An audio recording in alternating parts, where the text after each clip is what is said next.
شوند. این گونه مؤمنان به همدیگر در آخرت سود میرسانند، همان گونه که در دنیا نیز به هم سود میرسانند. به همین خاطر حتی هنگامی که مؤمنین وارد بهشت میشوند، همچنان برای برادران و عزیزان خود که وارد آتش شده‌اند شفاعت خواهند کرد.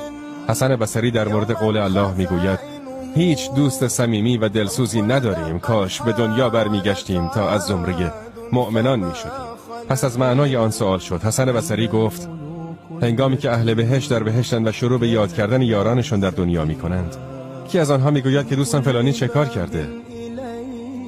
از فرشته ها سوال میکند، پس به او گفته میشود که در آتش است. یعنی درست است که آن مرد دوست تو بود و یا ممکن است همسایه تو باشد، یا اینکه با تو درس خوانده باشد، یا در محله تو ساکن بود، یا در مدرسه یا دانشگاه بود، ولی اعمال نیکی ندارد و بدیهایش بر خوبیهایش غلبه کردند تا اون که او را هلاک ساختند و از آن به الله پناه میبریم.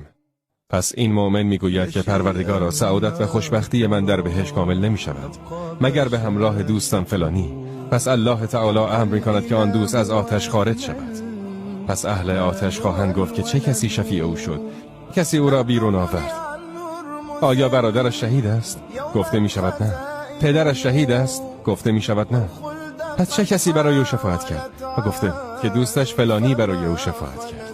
اگر در دنیا با یک انسان خوبی آشنا شدید، یک انسان نمازگزار، انسان ذکرگو، انسانی صدقه ده، حتی اگر در انجام خیر و نیکی مثل او نباشی ولی حداقل او را میشناسید، بین آنها نشست و برخاست میکنی یا بین آنها نامه‌ای رد و بدل میشه. اگر او را ببیند به او سلام میکند و دوست دارد که با او بنشیند و به نرمی رفتار کند، یعنی بین آنها دوستی است. یعنی حتی اگر در نیکی مثل او نباشیم ولی حداقل بین من و این مرد صالح دوستی است. میگویند که دوستش فلانی شفیع او شد. در آن هنگام اهل آتش میگویند هیچ دوست صمیمی و دلسوزی نداریم، کاش به دنیا برمیگشتیم. یعنی ای کاش راه برگشتی داشتیم که از اهل احسان و اهل تقوا و اهل نیکوکاری باشیم. همه اینها در روز قیامت شفاعت میکنند. حتی فرشته ها شفاعت میکنند و به برخی از بنده ها رحم میکنند. پس نزد الله تعالی و پیامبران شفاعت میکنند، گرچه بزرگترین و برترین آنها که صاحب شفاعت است پیامبر ما محمد صلی الله علیه و آله و سلم است که صاحب مقام محمود است، ولی بقیه پیامبران نیز شفاعت میکنند. مؤمنین هم شفاعت میکنند.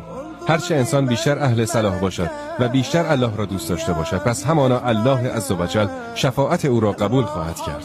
از الله تعالی میخواهیم که شفاعت پیامبر صلی الله علیه و آله و سلم را شامل حال همه ما بگردد.